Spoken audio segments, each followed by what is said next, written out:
Hello everyone, in this video I'm going to show you a nice trick for logging in a Spring Boot application.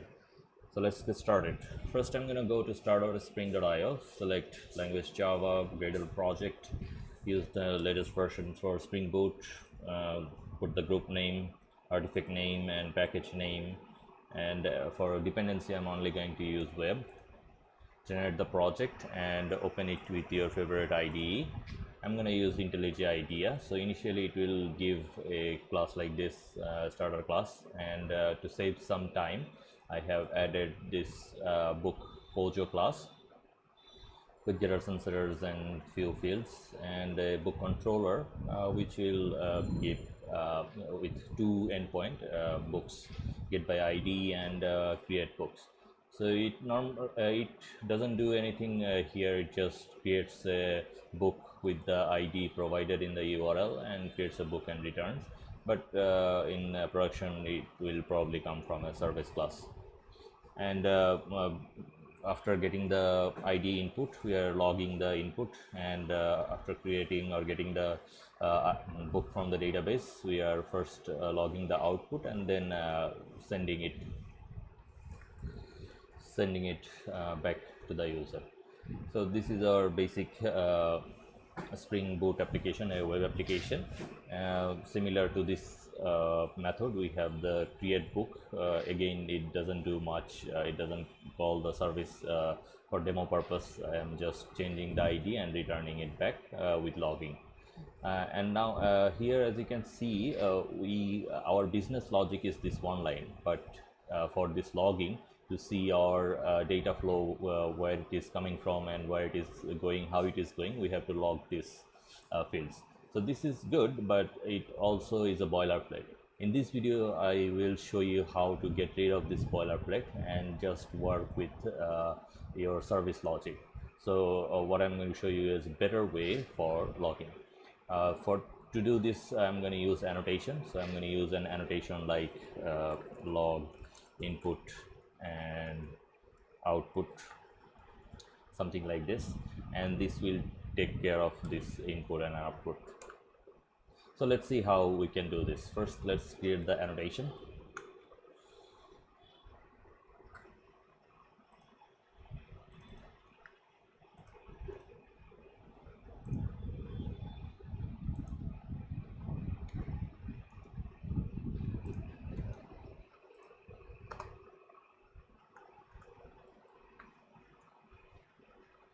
Add the method target first. Target is method and retention runtime. Okay, so our annotation is done. Let's import this, and to do this from the using the annotation, we have to create an aspect. To add aspect in our project, we have to first go to the build.gradle and add a dependency, which is AOP. So it's same as web, just change the last part AOP and synchronize your project. Now let's create the aspect that will use this annotation to log.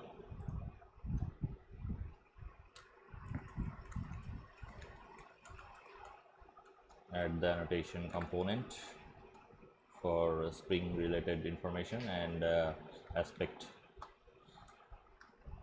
to make it as aspect. Now first I'm going to create a method which will simply return object log input output, and it throws throwable, and we will use one parameter, proceeding join point,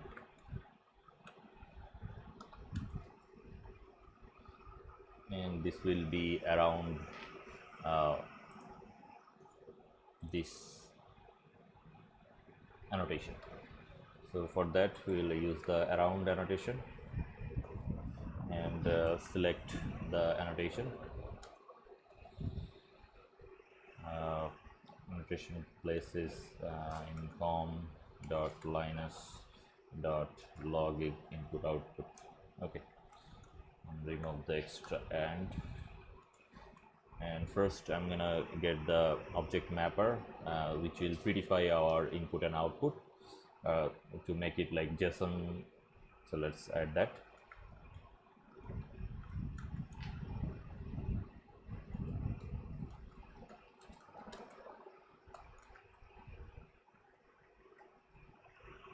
Next, get the logger.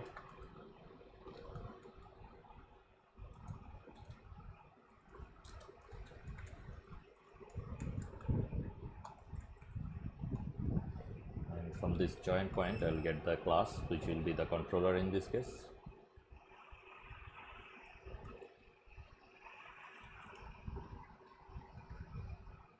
And import it. Too many G's. Okay, next let's get the input, which will be an object array.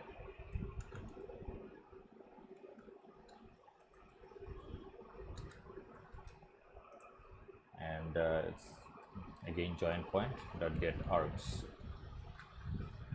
Now first I'm gonna log the input, and let's get the code from here.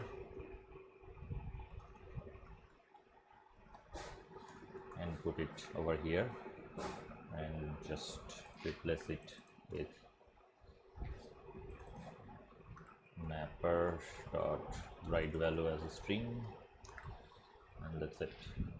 Now let's get the outputs. To get the output, we have to write another object, and we'll get it from join point dot proceed. So this proceed will get whatever we are returning from here. Okay, finally let's log this. This is output, and this object, and finally return this object. So that's pretty much it. Now as I have already added this log input output, I do not have this log, so let's remove that. And considering this is a service class, I can simply return this directly, and that's it. So for get mapping, it will work. For post mapping, I'm removing, it will not log anything. Now let's run this application. And to test the HTTP endpoint, I'm using the IntelliJ's client, HTTP client, but you can use Postman as well. Okay, now let's run this. So I'm getting the book, and if we look into the log, as you can see, our input and our output printing without us having to write it every time for every method. But for the post, it will not print anything, since we do not have written any log for the post method. So in the post method we add the log input output annotation as well, and restart the application.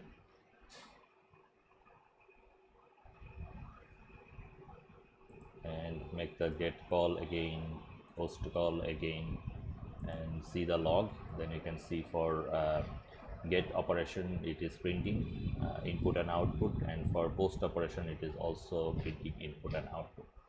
So that is a nice clean way to write input output in the console, in the log. So that's all I wanted to show you in this video. I hope you like it. If you have any question, feel free to ask in the comment below.